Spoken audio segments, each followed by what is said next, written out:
여러분은 혹시 어떠한 속박이나 간섭에서 벗어나 마음껏 자유를 누리고 싶었던 때가 없었습니까? 저는 아마도 중학교 1학년 때였던 것 같은데요. 저를 너무 음악에 대한 아버지의 그런 간섭, 이런 통제에서 좀 벗어나 좀 마음껏 좀 자유롭게 살고 싶어서 가출에 대해 생각해 본 적이 있었습니다.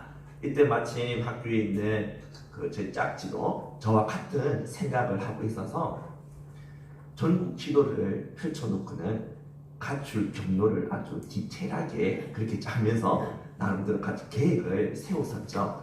그런데 집 떠나면 개고생이다 라는 이 말을 하도 주변에서 많이 해서 망설여지게 되었고, 또 이렇게 제가 집을 떠나게 되면 나로 인해서 괴로워하고 마음 아파하실 어머니와 또 가족들을 생각하니까 차마 실행으로 옮길 수가 없었습니다. 그래서 그냥 접을 수밖에 없었죠. 근데 오늘 우리가 읽은 본문의 말씀에 보면 이렇게 가출에 대해서 생각을 했을 뿐만 아니라 그 생각한 것을 그대로 실행으로 옮긴 사람을 볼 수가 있습니다. 그는 예수님께서 비유로 들려주신 탕자의 이야기에 나오는 둘째 아들입니다. 그는 아버지 밑에서 아버지의 간섭을 받으며 사는 것이 싫어서 집을 떠나게 되죠. 그래서 아버지로부터 미리 유산을 물려받게 됩니다. 아주 버리장머리 없는 그런 말을 한 것이죠. 아직까지 아버지가 죽지도 않고 좀 살아계신데 빨리 내한테 유산을 달라고 그렇게 말하는 것은 그 시대 관행상 정말 있을 수 없는 부모에 대한 그런 모욕적인 그러한 태도가 아닐 수가 없었죠. 그렇지만 이 아버지는 이 아들의 집요한 그 요구 거절하지 못하고 들어주십니다. 그래서 이 아들은 엄청난 재산을 가지고 집을 떠나 먼 나라로 가게 되죠. 그리고는 그곳에서 돈을 흥청망청 쓰면서 마음껏 즐기면서 그렇게 살아가게 됩니다. 근데 결국에 그 많던 돈이 다 사라지게 되죠. 돈을 다 써버리게 된 그는 이제 먹고 살기 위해서 어쩔 수 없이 다른 집에 종으로 들어가서 돼지를 치는 일을 하게 됩니다. 돼지가 먹는 그 쥐염 열매, 그것으로 자신의 이 허기진 배를 채우려고 했지만, 그러나 그 쥐염 열매도 제대로 먹을 수가 없었던 것이죠. 이렇게 그가 굶주리며 그렇게 고달프게 살고 있었을 때 그는 고향에 있는 자기 아버지 집을 생각하게 되었습니다. 아버지 집에 있는 종들은 마음껏 먹고 배불리 먹고 마시면서 그렇게 잘 지내는데, 근데 자신은 돼지 밥도 제대로 먹을 수가 없어서 이렇게 굶주리며 이렇게 비참하게 참 처량하게 살아가는 자신의 모습을 보니 더 이상 이렇게 있으면 안 되겠다라는 그러한 생각을 하게 된 것이죠. 그래서 그는 아버지 집으로 돌아가야 되겠다라고 생각을 하게 되었고, 그리고 아버지 집을 향해 떠나게 됩니다. 긴 여행 끝에 이제 아버지 집 가까이에 이르게 되었을 때 저 먼 곳에서 누군가가 자신을 향해 달려오는 것이었죠. 자세히 보니 자신의 아버지였던 것입니다. 이 아버지는 비가 오나 눈이 오나 매일 자신이 돌아오기만을 간절히 기다리면서 그렇게 먼 곳을 바라보시며 그렇게 기다리고 계셨던 것이죠.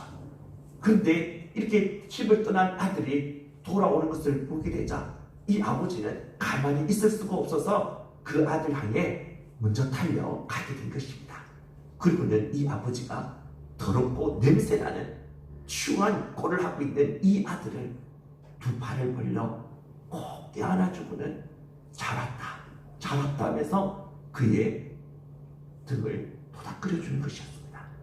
그리고는 그의 더러운 옷을 이제는 벗어버리고 정말 깨끗한 좋은 옷으로 갈아입혀 줬을 뿐만 아니라 이 아들됨을 증명해주는, 보증해주는 가락지를 그의 손에 끼워 주었습니다.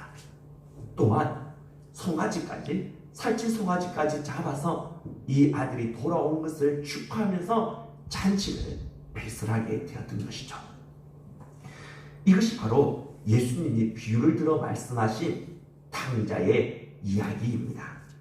이 이야기를 17세기에 바로크 미술의 대가인 렘브란트가 그림으로 표현했었죠. 그는 바로크 양식의 그런 표현 기법을 따라서 이 명암의 효과를 잘 살려서 이 이야기가 지닌 의미를 나름대로 해석하여 그림으로 담아 놓았습니다. 한번 다 보시겠습니까? 네. 이 그림을 보면 누가 아버지고 누가 집을 떠났던 둘째 아들인지 알 수 있겠죠. 네. 바로 둘째 아들은 무릎을 꿇고 있는 사람이 바로 이 둘째 아들입니다. 렘브란트는 이 둘째 아들에게 빛을, 밝은 빛을 비춰주면서 이 아들을 상대적으로 부각시키고 있죠. 그래서 이 아들을 통해서 우리에게 무언가의 어떤 무언의 메시지를 전해주고 있음을 우리가 볼 수 있습니다. 여러분, 자세히 보면 지금 이 둘째 아들의 머리는 밀어져 있습니다. 머리카락이 없죠. 이것은 무엇을 말해주냐면은 이 둘째 아들은 종이었다는 것입니다. 그 시대 종과 노예들의 머리는 밀어버리는 것이 관행입니다. 여기서 아이러니한 것은 이 아들이 자유를 위해 자유가 있는 세상으로 집을 떠났는데, 그런데 다시 돌아올 때에는 자유인이 아닌 종이 되어 돌아왔다는 것입니다. 무엇을 말해주고 있습니까? 그것은 아버지 되시는 하나님의 품을 떠나면 자유할 것 같은데 사실은 자유하지 못하고 이 세상의 종이 되어 버린다는 것이죠. 이 아들이 아버지 집에 있었을 때에는 머리가 이렇게 밀리지 않았습니다. 그러나 아버지 집을 떠나게 되었을 때에는 머리가 밀어지게 된 것이죠. 이것은 렘브란트가 하나님 아버지 집에 있을 때에는 진정 자유하지만 이 아버지 품을 떠나게 되면 우리 인생은 자유하지 못하고 이 세상에 종이 되어 버린다는 사실을 말해주고 있는 것입니다. 그렇습니다. 하나님 안에 참 자유가 있습니다. 물고기가 이 물속을 떠나서는 자유할 수 없는 것처럼 우리 인생 또한 참 생명의 근원이 되시는 하나님을 떠나면 우리는 자유하지 못합니다. 자유할 것 같은데, 교회의 울타리를 떠나면 자유할 수 있을 것 같은데 자유하지 못한다는 것이죠. 오히려 우리는 이 세상의 노예가 되고 이 세상의 종이 되어지고 만다라는 것입니다.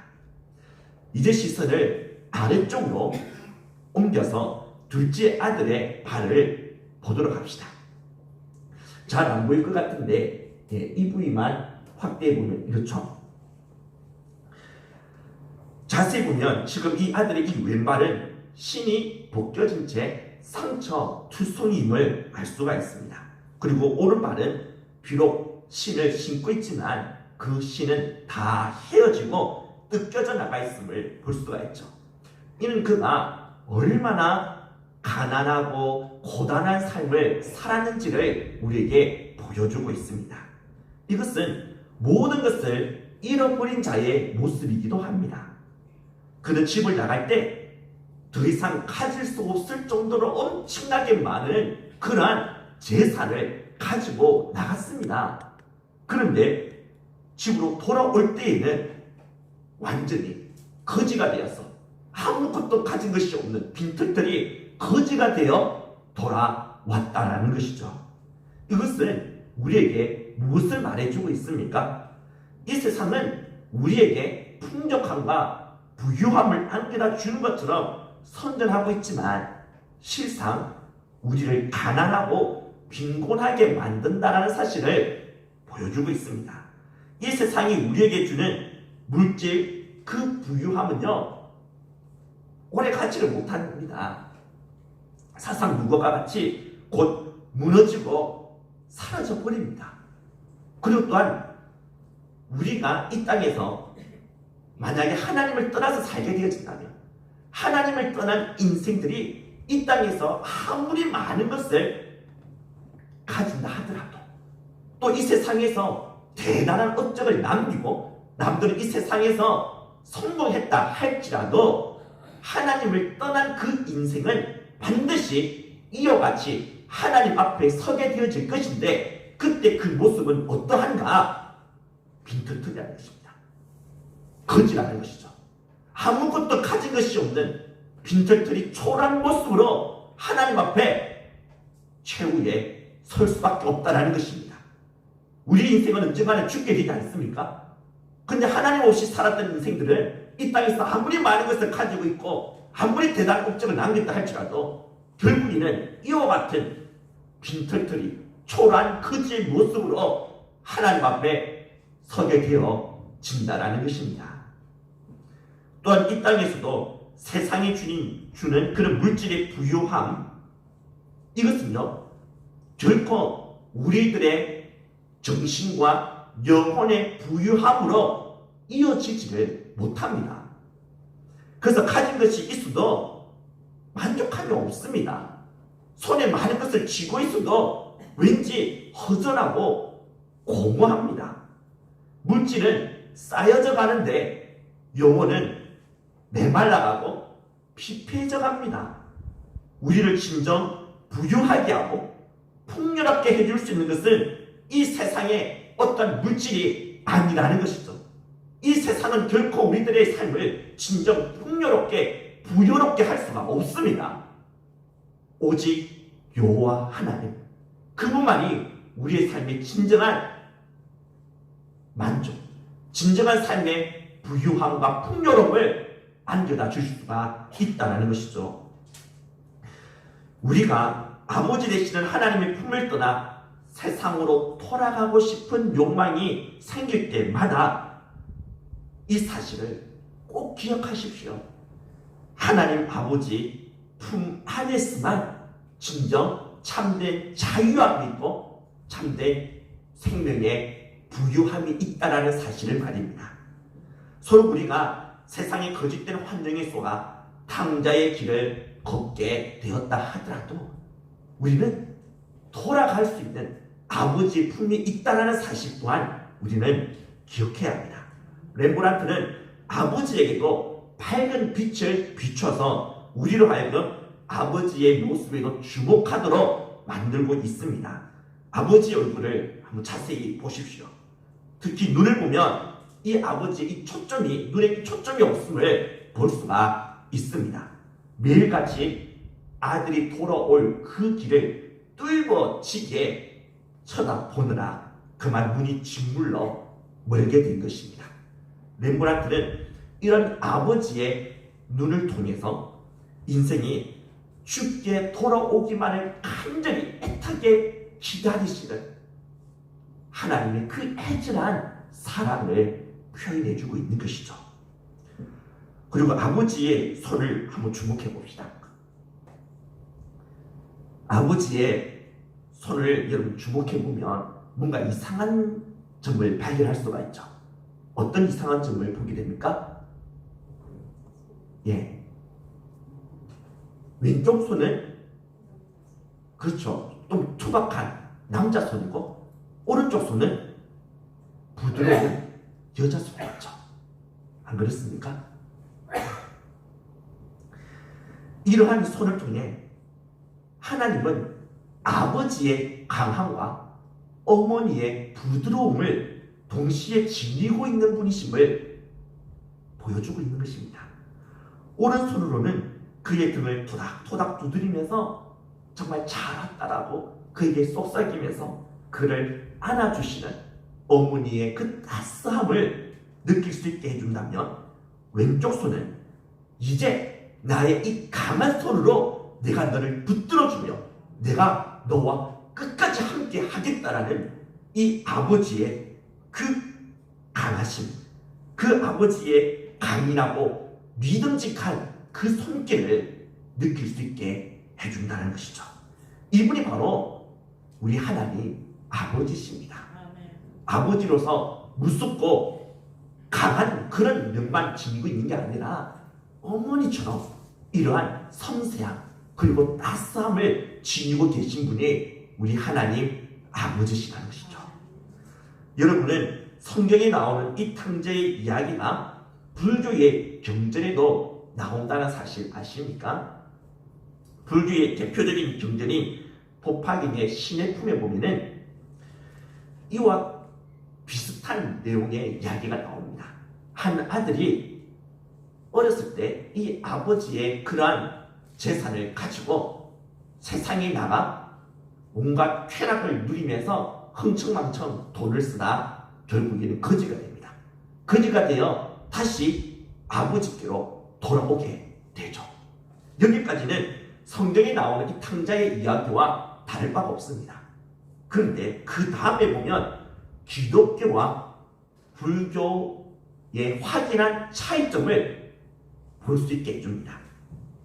이 아들이 거지가 되어 돌아왔을 때 아버지가 그를 무조건 품어주고 그를 안아주었느냐, 그래서 다시 그가 아들이 되게끔 그의 아들의 신분을 회복해 주었느냐, 그렇지가 않다라는 것입니다.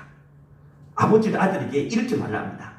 네가 비행을 저질렀으니 그 죄값을 치러야 돼. 수행을 통해, 고행을 통해 너는 너의 이 잘못에 대한 대가를 치르도록 해야 한다. 그러면서 25년 동안 수행의 일환으로 그 큰 집에 있는 그 모든 집안에 있는 그 배설물, 똥을 다 치우도록 그렇게 명령하는 아버지의 모습을 볼 수가 있습니다. 이러한 수행의 과정이 있어야지만 아버지의 아들로 받아들여질 수가 있다라는 것이죠. 참으로 불교스럽지 않습니까? 그럼 우리 기독교의 하나님 아버지는 우리를 받아들이기 전에 뭔가를 요구하시지 않습니다. 우리에게 수행을 해야 한다라고, 고행을 해야 한다라고, 너 스스로 죄값을 치러야 한다라고 말씀하지 않으십니다. 우리 인생이 죄로 인하여 더럽혀지고 추하고 정말 냄새나는 그런 모습으로 서 있다 할지라도 이런 모습 그대로 하나님 아버지에게로 나아가기만 한다면 하나님은 이런 우리를 있는 모습 그대로 안아주시고 우리를 아들로 삼아 주신다는 것이죠. 어떤 대가를 치러야지만 하나님께서 우리를 아들로 삼아 주시는 것이 아니라는 것입니다. 어떤 모습이든지 얼마나 우리가 취하고 더럽게 살았든지 상관하지 않고 우리가 있는 모습 그대로 하나님 아버지를 향하여 나아가기만 한다면 하나님은 이런 우리를 품어주시고 자신의 아들로 삼아 주시는 것이죠. 그런데 여기서 우리가 깊이 생각해 봐야 될 대목이 있습니다. 그것은 우리가 하나님의 아들로 받아들여지기 위해서는 하나님께로 나아가야 하는데 이것은 순전히 우리 자신의 책임이요 우리 자신이 스스로 감당해야 될 무엇인가 라는 점입니다. 곧 하나님 아버지는 집에 그냥 가만히 계시고 그 아버지께로 나아가는 것은 순전히 우리의 일이다. 우리의 책임이다. 우리 자신의 의지로 하나님을 선택하고 하나님께로 나아가야 하느냐라는 것이죠. 이 부분에 대해 알미니안주의자들은 그렇다라고 말을 합니다. 이 비유에서도 하나님으로 상징된 이 아버지는 그저 집 앞에서 가만히 기다리고만 계시고 탕자만이 홀로 선택하고 결정하여 아버지 집으로 갔다는 것이죠. 그렇기 때문에 우리도 하나님께로 나아가는 데 있어서 우리 자신의 의지가 중요하고 우리 자신의 역할이 너무나도 중요하다라고 말을 합니다. 알미니안주의자들은 우리 인간은 하나님을 찾을 수 있는 능력과 또한 자유의지가 우리에게 있기 때문에 이런 의지를 가지고 우리는 얼마든지 하나님께로 나아갈 수가 있고 하나님을 선택할 수 있고 하나님께로 그렇게 우리가 향해서 나아갈 수 있다라고 그렇게 주장을 합니다. 과연 그럴까요? 여러분도 그렇게 생각하십니까? 우리에게는 선한 능력이 남아있다고 생각하십니까? 그래서 얼마든지 하나님을 우리는 찾을 수가 있고 하나님을 선택할 수 있는 그런 능력, 그리고 그 하나님께로 나아갈 수 있는 의지, 그래서 얼마든지 우리가 마음만 먹으면 하나님께로 갈 수 있다고 생각하십니까? 예.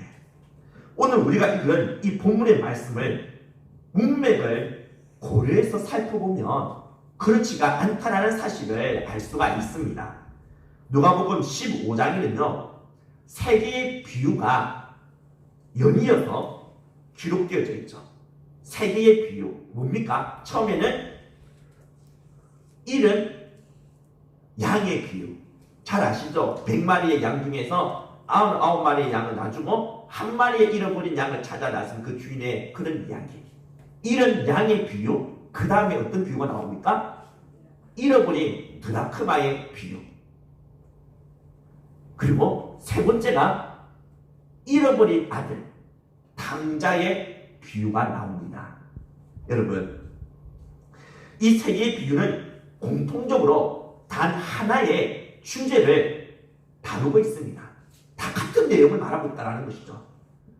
잃은 양의 비유에서는 그 결론으로 다음과 같이 말씀하고 있습니다. 7절, 우리 잃어버린 양의 비유의 결론 7절 앞에 나올 건데요. 우리 같이 읽도록 하겠습니다. 이와 같이 죄인 한 사람이 회개하면 하늘에서는 회개할 것 없는 의인 99으로 말미암아 기뻐하는 것보다 더하리라. 잃은 양 한 마리를 찾은 것을 한 사람이 회개하여 하나님께로 돌아온 것으로 표현하고 있죠. 이렇게 하나님은 잃은 자를 찾게 되면 기뻐하신다는 것입니다. 두 번째 비유인 잃은 드라크마의 비유도 마찬가지입니다. 이 비유의 결론 부분이 10절에 나오는데요. 10절 같이 한번 또 읽겠습니다. 앞에 나옵니다. 이와 같이 주인 한 사람이 회개하면 하나님의 사자들 앞에 기쁨이 되느니라. 앞의 비유와 똑같이 잃어버린 이 한 드라크마를 찾게 되면 곧 잃어버렸던 자가 회개하여 하나님께로 돌아오게 되어진다면 하나님은 기뻐하신다는 것이죠. 이어서 언급되고 있는 마지막 세 번째 비유, 지금 우리가 다루고 있는 이 잃어버린 이 탕자의 이 비유의 결론도 마찬가지입니다.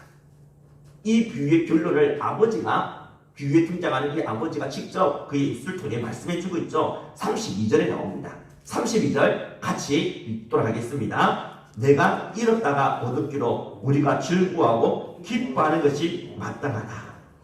이 비유에서도 잃은 아들을 찾게 된다면, 곧 주인이 회개하여 하나님께로 돌아오게 되어진다면 하나님은 엄청 기뻐하신다는 것이죠.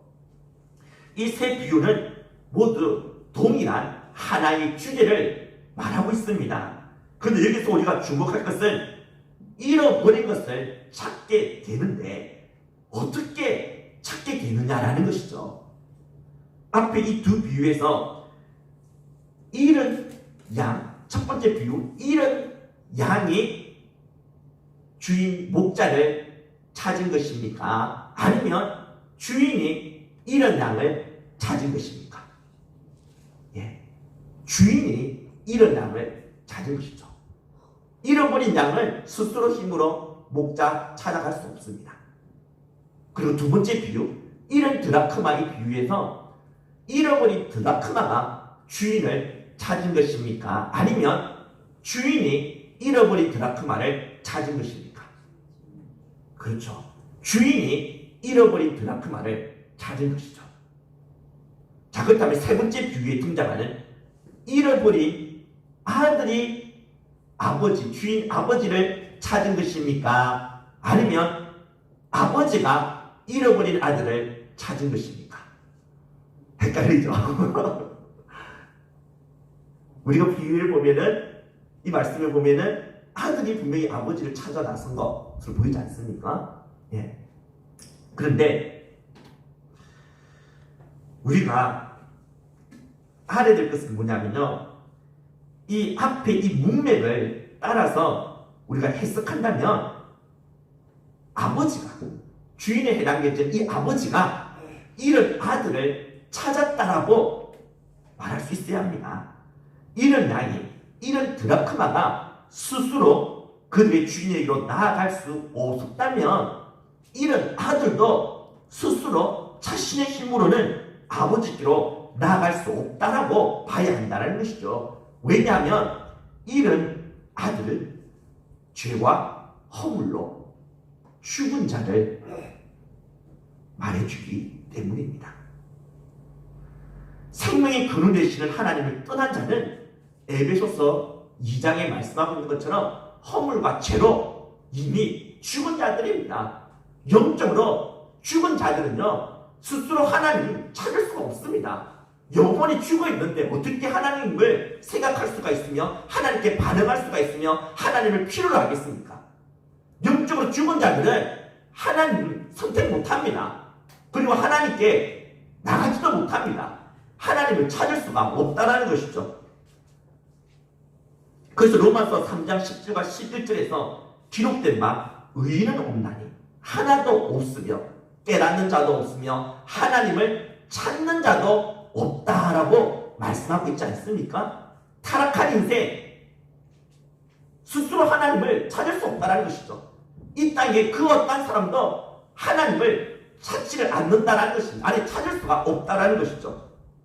영적으로 이미 죽은 자는 스스로 하나님께로 나아갈 수가 없기에 하나님이 먼저 찾아와 주셔야 합니다. 무엇을 통해서 하나님은 영적으로 죽은 자들을 찾아오시느냐? 바로 하나님의 영, 성령을 통해서 찾아오십니다. 그래서 이 성령을 가리켜서 Life Giving Spirit, 생명을 주는 성령, 생명을 주는 영이라 그렇게 말씀하고 있지 않습니까? 생명을 주는 영, 하나님의 이 성령을 하나님께서 먼저 보내셔야 한다는 것입니다. 이 성령의 도움을 받아야지만 성령이 소생케 하시고 살아나게 하는 이런 역사가 일어나야지만 영적으로 죽은 자들이 하나님을 찾게 되어지고 하나님을 바라보게 되고 하나님께로 나아올 수 있게 된다는 것입니다. 따라서 이 비유에서는 보이지는 않지만 하나님은 그의 성령을 먼저 잃어버린 이 둘째 아들에게 보내셨던 것입니다. 하나님의 이 성령이 이 둘째 아들, 잃어버린 이 아들에게 임하였기 때문에 이 아들이 아버지를 생각하게 되었고 곧 아버지를 섬기는 하나님을 생각하게 되었을 뿐만 아니라 하나님께로 나아올 수가 있게 되었던 것이죠. 이렇듯 하나님 아버지는 이런 아들을 찾기 위해 먼저 당신의 성령을 보내주십니다. 죄와 허물로 죽어 있었던 우리가 이렇게 지금 하나님께로 나올 수 있게 된 거 내가 잘나서가 아닙니다. 내가 똑똑하고 현명해서 올바른 판단을 내렸기 때문이 아닙니다. 내가 힘이 있고 의지가 있어서 이렇게 하나님께로 나오게 된 게 아니라는 것이죠. 내가 하나님을 찾기 전에 먼저 하나님이 나를 찾아주셨다는 사실, 하나님께서 먼저 당신의 영을 우리에게 보내주셔서 그 소리가 이 성령으로 말미암아 하나님을 찾고 하나님께로 나오게 되어진 것입니다. 그런데 하나님 아버지는 이런 당자를 찾아 자신의 아들로 삼기 위해서 당신의 그 성령만을 보내시는 것이 아닙니다. 하나님은 자신의 친아들이신 예수님도 보내주셨습니다. 왜냐하면 우리가 하나님의 아들이 되기 위해서는 죄로 더럽혀져 있는 이 옷을 입고서는 하나님의 아들이 될 수도 없고 아버지에 계신 하나님의 집에 들어갈 수도 없다는 것이죠. 이 더러운 옷을 입고는 안 됩니다. 이 도로 죄로 더럽혀져 있는 이 옷, 이것이 씻어져야 한다는 것이죠. 깨끗한 옷으로, 정결한 옷으로, 의의 옷으로 바뀌어져야 한다는 것입니다. 이것을 가능케 해줄 수 있는 분이 누구냐? 오직 하나님의 하나밖에 없는 아들, 독생자 예수 그리스도인 것입니다. 예수님이 흘리신 그 피만이, 그 보혈만이 우리의 이 더럽고 추한 죄를 깨끗하게 씻어 주실 수가 있으며, 우리로 하여금 정결한 의의 옷을 입을 수 있게끔 만들어 줄 수가 있기 때문인 것이죠. 그래서 하나님은 자신의 독생자이신 이 예수님을 당자가 되게 하셨습니다. 예수님은 둘째 아들처럼 아버지의 집, 그 집에서 나왔습니다. 가출한 것이죠. 그리고는 둘째 아들처럼 자신이 가진 이 모든 것을 다 탕진해 버렸습니다. 예수님은 우리를 위해서 자신의 모든 에너지, 자신의 모든 힘을 다 쏟아부으셨습니다. 열정을 다 쏟아부으셨습니다. 땀방울 다 쏟아부으셨습니다. 그리고 십자가에서는 우리를 위하여 자신의 남아있는 그 모든 물과 피 한 방울 남김없이 다 쏟아 부으셨습니다. 예수님은 이렇게 자신의 모든 것을 다 탕진하셨다는 것이죠. 그리고 성부 하나님은 하나밖에 없는 독생자 이 예수님을 곧 자신이죠. 예수님은 하나님 자신과 똑같습니다. 자신의 전부죠. 자신의 이 전부를 다 탕진하심으로 말미암아 스스로 탕부가 되셨습니다. 탕자를 영어로 프로디걸 선이라고 합니다. 프로디걸, 이 단어의 뜻은 제멋대로 군다라는 그런 뜻이 아니라 너무나도 씀씀이가 해프다, 무모할 정도로 씀씀이가 해프다라는 그런 뜻을 가지고 있습니다.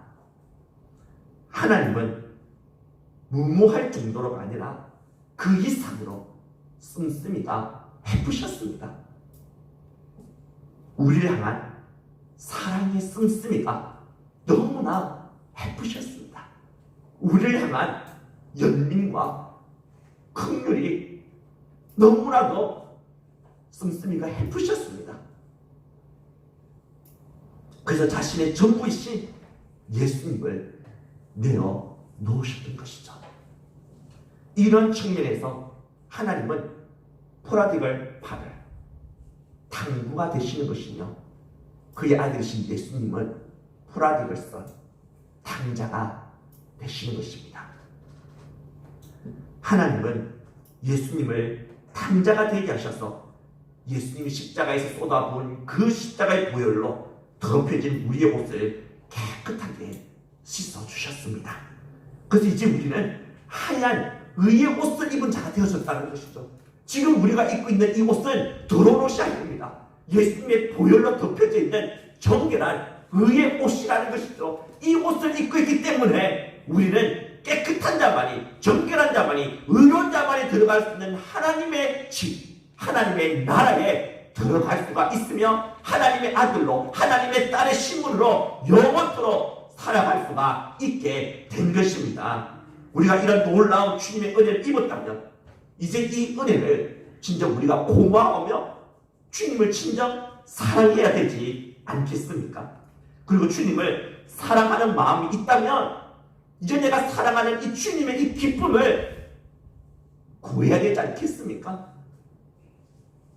우리는 누가복음 15장을 통해서 주님께서 진짜 기뻐하시는 것이 무엇인지를 볼 수 있었습니다.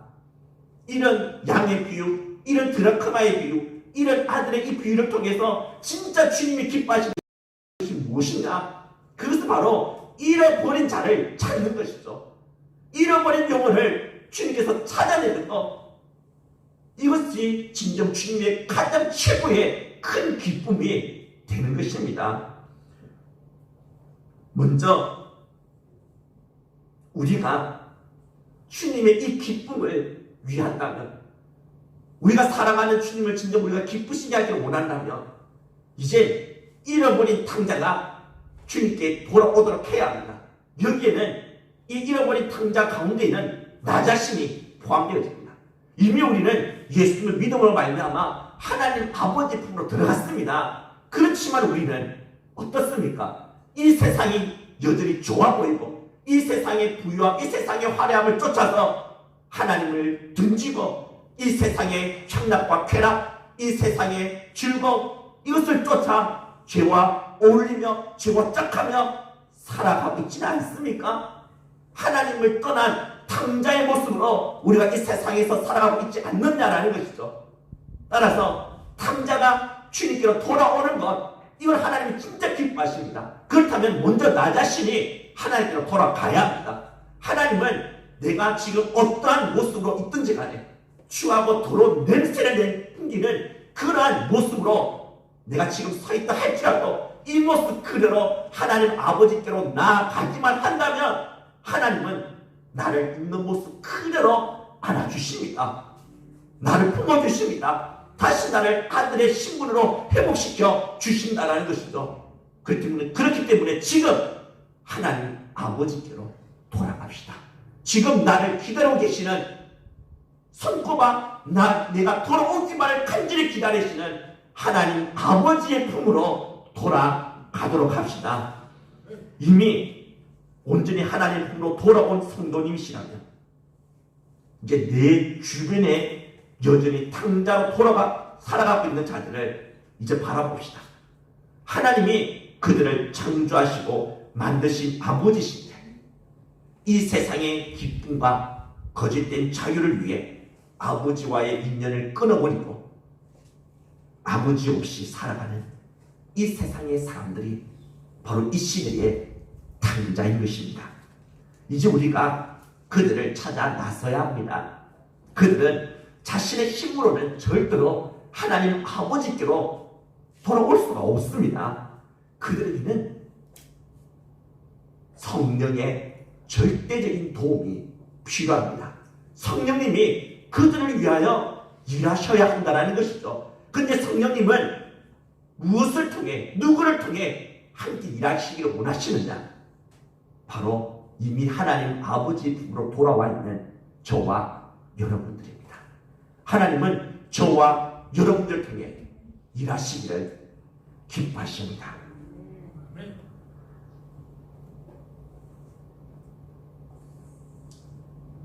우리는 이제 성령 하나님의 손이 되고 발이 되어야 합니다. 우리는 하나님의 마음을 알지 않습니까?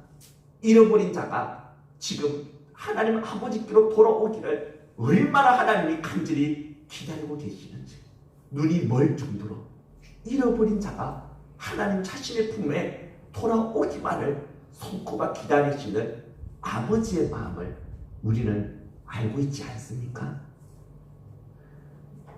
그리고 나를 하나님의 품으로 돌아오도록 하기 위해 하나님이 얼마나 큰 희생을 치르셨는지 진정 나를 살리기 위해 하나님이 자신의 전부를 다 탕진해버리는 탕부가 되셨다는 사실을 우리가 알고 있지 않습니까? 하나님은 자신의 전부를 다 쏟아 부으셨습니다. 탕진해버리셨습니다. 하나님은 스스로 우리를 위해서 탕부가 되셨습니다.